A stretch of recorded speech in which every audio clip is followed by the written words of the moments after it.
Welcome back to another edition of Investigations with Bryanna and Fabian. In this series, if you haven't watched it, what we do is we do deep dives into things happening now or in the past to see what the true cause of it is. And our last episode, we were researching the Chile fires because there's a lot of similarities between what is happening or what just happened in Chile and what happened in Maui. So we were trying to figure out exactly what is the true story behind the story that we're being shown.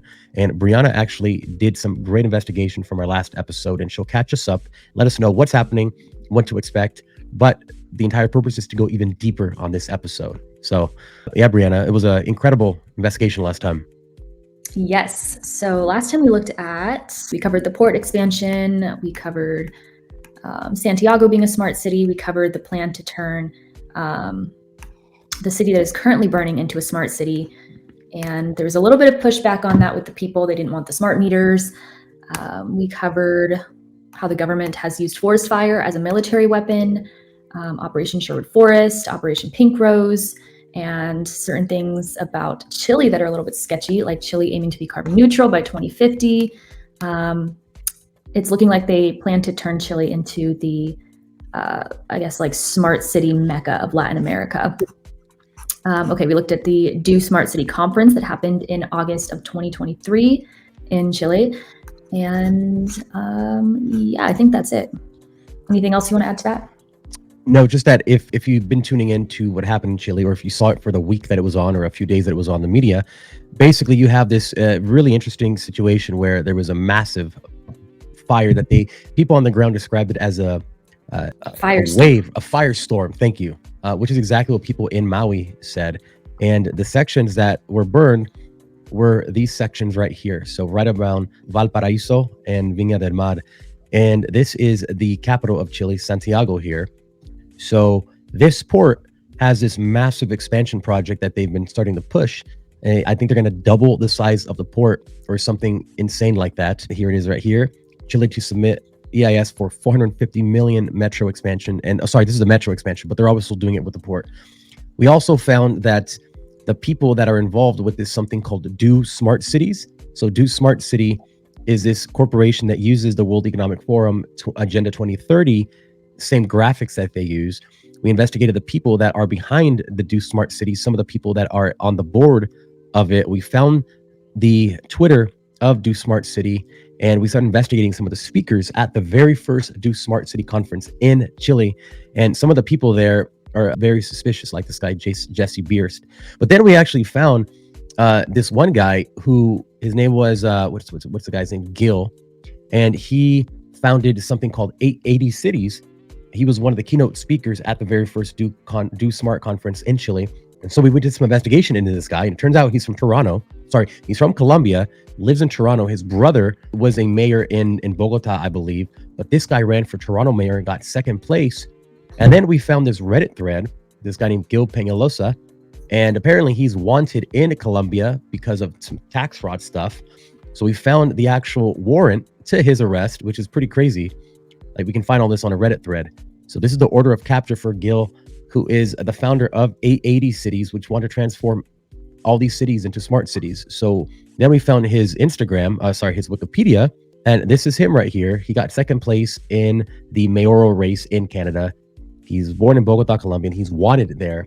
And his brother was revealed in the Panama Papers, which is this treasure trove of just offshore accounts and how the wealthy save and hide their money from being taxed. So a lot of weird things happening with this whole Do Smart City stuff. And we're going to investigate it further. All right. Okay, I'm trying to I have it all screenshotted on my phone, but I'm trying to find it in my history so I can bring it up for use. Okay. If we were detectives, which we are, we're virtual detectives. All this, if you look at everything that happened here, Do Foundation, they want to start Smart City. They're expanding the metro. They're expanding the port. The only natural thing in their way is this natural reserve with all of these trees, which just so happens to be the place that burned. Now, I don't know if that has anything to do with the fire being started, but this area right here, right along this Highway 68, is this national reserve called Lago Peñuelas, and this is the place that was burning all around here. So there's a lot of things that don't add up, and a lot of things that were very suspicious, including all the people who are part of all these 80 foundations and all these Dew Energy companies. They're all shady, and everything happening is all shady. So you have shady on top of shady. Okay, let me share my screen. Okay, it's not letting me share it. Hold on. Yeah, there we go. Yeah. Okay. So, this is talking about Maui. This is the website that they took down, Jump Smart Maui. I'll show you. Oh, so they removed. Oh, this is the one that they removed. Yes. So this is the website that they took down that you can't find. Let me check for saved version. That's why one thing I love about the internet is once it's up there and it gets screen grabbed by Wayback Machine, it's up there. Okay, so this is it. So Jump Smart Maui. This was the this was what everyone was talking about in regards to the Lahaina fires. Okay, so going back here. So Hitachi, which is a Japanese company, recently announced that it's begun operations on the demonstration site for Japan-US Island Grid project, commonly referred to as Jump Smart Maui. So they wanted to turn the island of Maui into a giant smart island, the first one ever. Okay, so coming over here. So this happened in Viña del Mar in 2024 in January, the middle of January. The fourth La Suides conference. I don't know if I'm saying that right. So basically it's a smart city conference. And it happened literally weeks before the fire. Wow. And literally in the same exact place where the fires happened, like the exact same place. Yeah. So I'm trying to find the other website, the official website for this. I don't know how I got there on my phone, so I'm trying to go through my history to find it. But they have like the WEF little circle logo, and I can't read most of the website because it's in Spanish, so I'm going to need your help. Okay. Yeah. Okay, so this one.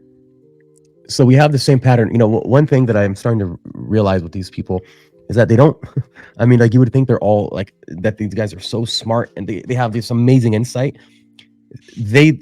I mean, and I don't know if I'm right on this, but it seems like they should do the same exact thing over and over again.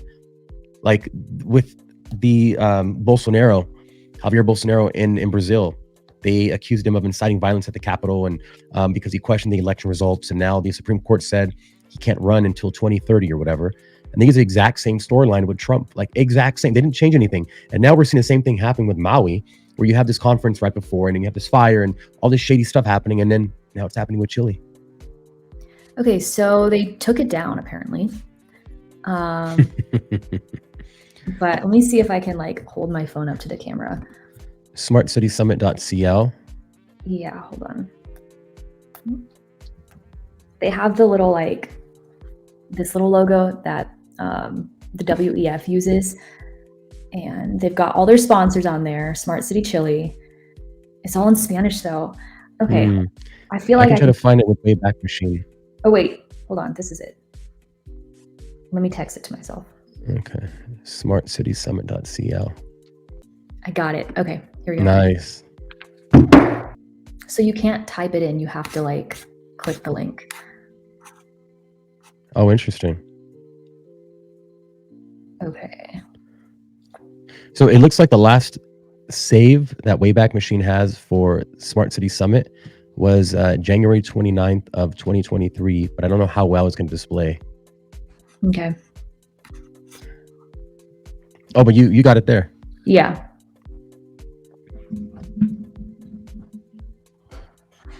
I can't read any of this, so I have no idea. Oh, look at, there's all the same signs. There's all the, Smart Cities business. Del Mar.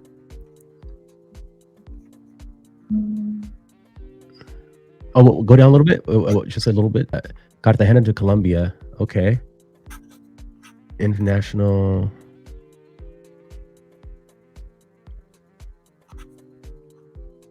This is the one in Viña del Mar. Working for a sustainable future with the best quality of life. That's what it says. Yeah, sure. Okay. Wow, and that was right before. Oh, this is the saved version that you have, right? I don't know. I just clicked the link that I okay. sent myself. I somehow accessed it on my phone through a link from LinkedIn. But if you type in the like website up here, it won't pull anything up. Oh, here we go. Viña del Mar.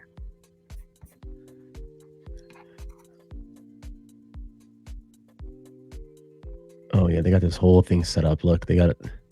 Yeah. Smart city. Whoa. 30 ideas for the change. Projects and technologies, innovation. So it was July. Actually, this is July 10th to 12th. If you go back up a little bit of this year, that's when it's scheduled to happen. Not down. Yeah. They have it every year is what I've learned. Oh, okay. Oh, here, yeah. Over 150 participants, assistants, festival expo. So it's pretty small, 150 to 500 participants. Ideas and solutions for a smart city for Viña del Mar and the region. So, okay, so it's interesting. So 6 months after the fires, they're having this convention that they have every year to figure out what to do with the city. Convenient. And if you notice, Maui still is just sitting there. So it's been how many months since the Maui fires now? Like 3 months? It was in like what, September? It's been like 6 months, I believe. Okay. And it's still just sitting there and people still can't get into their homes. Insurance won't pay people. Like literally everything is just sitting there exactly as it was. Okay, so we've got. We should try to attend this thing. I bet you we could. I'm down. Hope they're not watching this video. Let me learn Spanish. I'm all for smart cities, guys. Go smart cities. Let me in. Okay, that's a really crazy website. Like, what is that background? What is? It's the city, I think. But it looks like a fan that's blowing stuff. Like, it must be some kind of over like a bridge or something. These are like buildings. There's like a yacht over here. Yeah. Okay, so that's as far as I got in my research this week. Well, that's interesting. So now we have. That's July 10th to 14th, right? I think. Let me go back. It's down. Well, this one, Smart City Viña del Mar. This one is July 10th to 12th.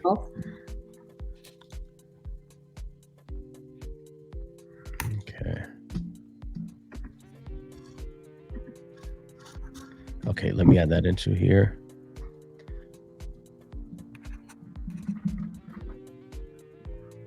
July 10 to 12. But then there's the other one, the La Swedes conference or whatever. And that's, here's the conference website. 17th SD Fafos. Wow, these guys are really bad with their with how they name stuff. Yeah. Oh, the guy in the video was saying something about Greece and how Greece has had their biggest fires. I think yes. Ever. Yeah. Yes. Actually, that's very true. They've had tons of fires. Let me just send the video and we'll listen to what he has to say. I was independently fact checking everything that he was saying in the video. Oh, wait, actually, do we want to show that video? Yeah, I'm pulling it up right now. Okay, perfect. Oh, no. Holy shit, this situation just got a whole lot fucking crazier. As you can see, former Chilean President Sebastián Pineda dies in a helicopter crash at 74 just yesterday. But before we go any further, I want everybody to be aware of the situation at hand and why we're talking about Chile. This just so happens to be what majority of southern Chile looks like at this very moment, as a series of deadly wildfires that killed over 112 people ravaged through the areas of southern Chile. Now stay with me, okay, because this is the primary reason of why we're speaking about Chile and the wildfires. As you can see, thousands of homes were destroyed in flames, which swept through the hilly settlements around the resort town of Viña del Mar starting Friday, propelled by high winds. A regional state of emergency was declared and a nighttime curfew imposed. Well, ironically, the same energy institutions that just so happen to be involved with rebuilding Maui in quotations, just so happen to have their 4th LA conference on sustainable development of energy, water, and environment systems, just on the 14th to the 17th of January 2024, in where? Ironically, if you look into as to why they're interested in Viña del Mar, you might see here Viña del Mar is considered Chile's top city to live in, work in, and visit, and ranks second behind only Santiago for education. And then a whole bunch of other pros for the area as well. And that doesn't seem to be the only article that seems to be talking about things like that. Now, what's ironic is the company named Hitachi just so happened to have a website just a couple months ago that just so happened to be deleted that clearly stated that Maui was supposed to be the first integrated SMART island. So that's pretty interesting. And the reason why it's so damn interesting is because of this. Oh, wow. You mean the SMART City Business Chile headquarters are at where? Huh. And then if you just so happen to go to their summit website, you might find things like this.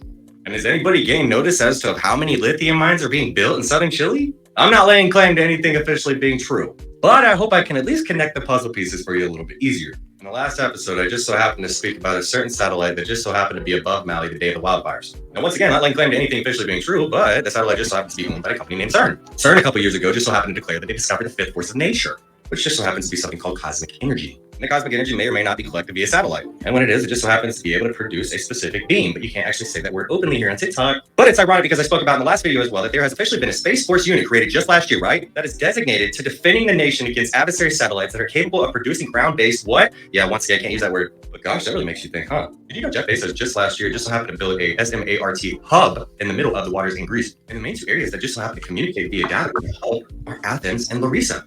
Wait, Athens and Larissa just had the worst fire seasons to date. Oh man, wait, what? It's not hard to research into these matters for yourself, people. I mean, come on. So many people rely on mainstream media and the news to paint this picture of truth for you. Okay. There was a lot there. Yeah, I was like going through and fact checking all of his things. Yeah. The last part about the CERN's satellite and the positioning of it. Anything on that? I wasn't aware that CERN had satellites. They're strictly proton accelerator, but they have satellites. They do. If you go to their website, I think I screenshotted it. Oh yeah, on their website, the CERN website, UNOSAT at CERN, satellite mapping for the good of humanity, and it's a whole article about how wonderful it is that we're satellite mapping the whole world via CERN. Did you watch the opening ceremony of CERN? Yeah. No. It was the creepiest, most demonic, disturbing thing I've ever seen. Really? Yeah. It opened 2011, like 2008 or something? Yeah, a little while ago. CERN. I couldn't find any confirmation about, like, I don't know where people, because I had a lot of comments saying the same thing about the CERN satellite being over Maui and Chile, but I couldn't find anything on that. Like, I don't even know how I would fact check that. Oh, so there's a that's not hard to find. There's a there's tracking, or rather, sorry, there's trackers that track every satellite. Okay. It's not all obviously open to the public, but there are people who are like good at telemetry that they can, because obviously a satellite's not really going to change too much. Like once it's in orbit, you can tell where it's going to be in 10 days from now or whatever. There's tons of resources out there. I'm sure we can find out where each satellite is. Basically, nothing gets launched off the ground without somebody knowing about it. It's like really hard to fool people so that they can't see your launch, especially for satellites. Okay. First CERN-driven satellite has been successfully launched. Celesta for radiation monitoring in space. That was 2002, right? This article is 2022. Yeah. Okay. Expertise in the field of radiation effects on electronics. Carries a space Radamon, a miniature version of a well-proven radiation monitoring device deployed in CERN's LHC. Been sent in an orbit of almost 6,000 kilometers, right in the middle of the Van Allen belt. Oh, that's really far away. Yeah, that's really far away.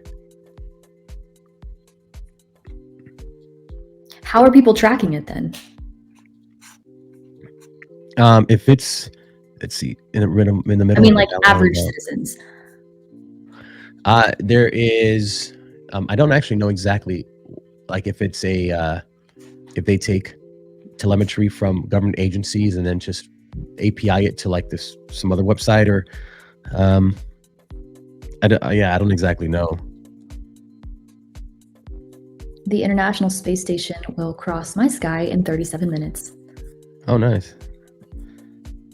I wonder when the Chinese one is going to pass. It's way newer, way better than the ISS. Video of the launch. Oh, let's watch a video and see who launched it. That's ESA. That's the European Space Agency. Vega C. Okay, so it's not big because these rockets are small. These Vega C's are really small. And from French Guiana. Okay, so it was from French Guiana. That'd be an equatorial launch then. Yeah, so this thing was small. this thing doesn't carry. I mean, like if you look at Vega C versus like Falcon 9,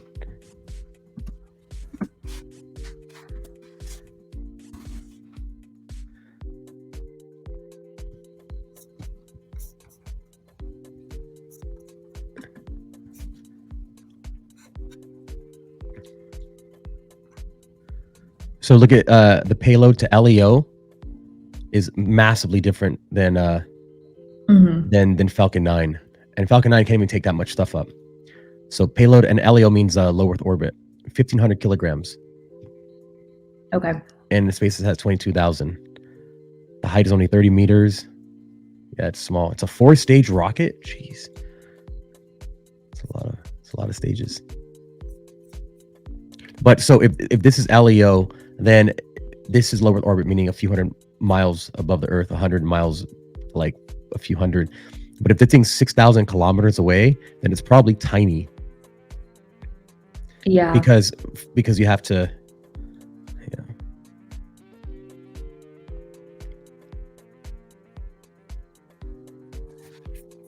I just want to know where people got that fact and how I can verify it for myself.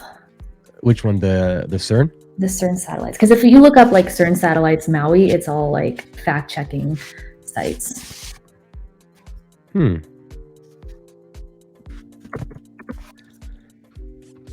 Well, I mean, if it was 6,000 kilometers above the Earth, then it's going to be over a lot of things at once.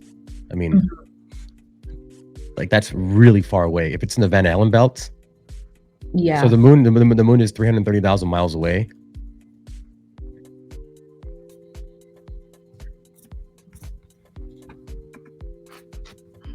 Okay, let me check TikTok.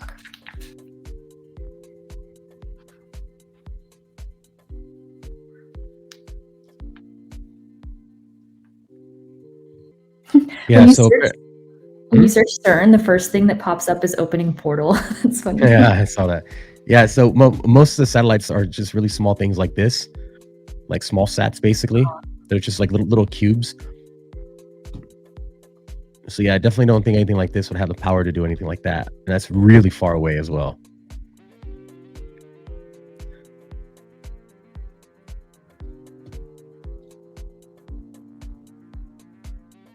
The Radamon, radiation monitor, lightweight, low power instrument, ideal for future risk tolerant space missions. I'm wondering why CERN is in the satellite business. Yeah, that's weird. I mean, I follow some people who work at CERN on TikTok, and I would love to go. It's incredible what they built. I mean, it's just it's so complicated. I guess one of the things is to find out if the satellite happen to be anywhere in the vicinity, or rather, if any satellites happen to be in the vicinity of Chile. But from what I've seen, is they've equipped the DEWs to the front of like cargo planes, right? Yeah. Yeah. I don't think you would need a satellite to do that. No, you would have to have a massive power capacity on a satellite. Like it'd be massive to shoot something that far away and still have it strong enough to do what it did. However, something 20,000 feet up, that's a whole different story. We have a lot here. Yeah, there's tons. This is a little weird. I mean, it's not weird, it's just interesting. So like when I search Chile fires, the first stories are Church of Latter-day Saints, Church of Jesus Christ joins relief. And then this one is the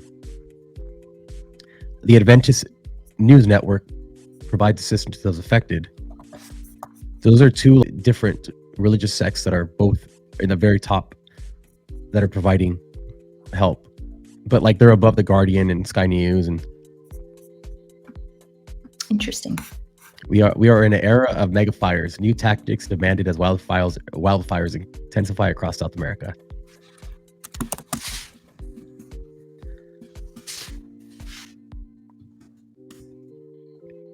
Recent blazes in Chile and Argentina have highlighted the need for better environmental laws as the climate crisis deepens. Oh yeah, it deepens. I like that. Oh, this is the park. Oh, sorry. So in Argentina, in Patagonia, another national park, 6,000 hectares, 14,000 acres of land, fires in Colombia. So now everything is attributed to climate change. Everything. Human activity sparks the vast majority of wildfires in South America. Chile's fire authority has attributed 99.7% of fires to carelessness or negligence by human actors. That's a weird thing to put into when you're trying to pump climate change. Yeah. So this conference that I am improperly referring to as the Swedes conference has the word "do" in it. It's like the acronym is SDEWES. Interesting. Probably means nothing. South American countries have introduced new measures and passed environmental laws to prevent wildfires. Okay, so this is just like, as they said, 99.7% of the fires are human caused. Okay, so this is very weird. This article begins talking about era of mega fires, and then it's talking about climate change. South America, unprecedented high temperatures, hottest record globally on record in January. But then it talks about how they literally say 99.7% of the fires are carelessness or negligence. Then it goes on to say that they've introduced new measures so that people don't start fires, basically. It doesn't make any sense. So I don't know if it was written specifically just to like that or what, but it's crazy. Only about, I think it's about 2% of the entire payload capacity of a rocket is the actual payload, or sorry, the total amount of weight that makes a rocket. Only about 2% is a payload, because everything else is fuel. It's so hard to get out of the atmosphere, or like because of the gravity. That's crazy. Yeah, so that entire rocket, just a little tip at the very top, is what they take out to space, and everything else is just fuel. Okay. I don't know how much further we can go with this. Well, I think we have a lot of information to kind of put together into something and to point out like inaccuracies, to point out and to get a video made out of it, just with our findings. Yeah, for sure. We spent a few hours on this, and I think we have information to even give other people leads to go down. Like the actual people involved in these conferences, I think, is a really easy one, because it's really hard to hide your past, especially if you're at this level where you're creating foundations and you have warrants out for your arrest in Colombia, but then you have these smart city stuff, and then you run for mayor in Toronto, and like it's just everything is so intertwined, but it's also so creepy. Yeah. This rocket that they shot him out of has a very small capacity, so there's not going to be anything other than like little blocks, like literally like that big. Now the other ones, they do really big ones, like the size of a school bus or so, but that's like the Falcon Heavy status. Yeah. This one's really little. So we're going to rule that the CERN conspiracy is just that, a conspiracy theory. As far as the satellite goes, yeah. Now the stuff they're doing underground, the particle accelerator, that's a whole other issue. I mean, I think it's pretty incredible that they're doing that. Now, will it cause things like mini black holes to form? I mean, I hope they're smart enough to know and not do it, but you never know. You never know. TBD. Yeah. Okay. Well, we're going to take all this information and make a video out of it. So when you see the video, you know it came from these investigations, and then you can watch this and be like, oh, I understand it a little more. So you can watch the video, get a taste. Then if you want the full dinner, you come and you watch this. That's how it works. Sweet. That's right. All right. Well, thank you for joining in. And the next time, we're probably going to have a different topic. So I don't know what it is. It might be CERN, but it might be any of the other number of things that Bryanna has in her head that she likes to invest in. Cool. All right. See you guys.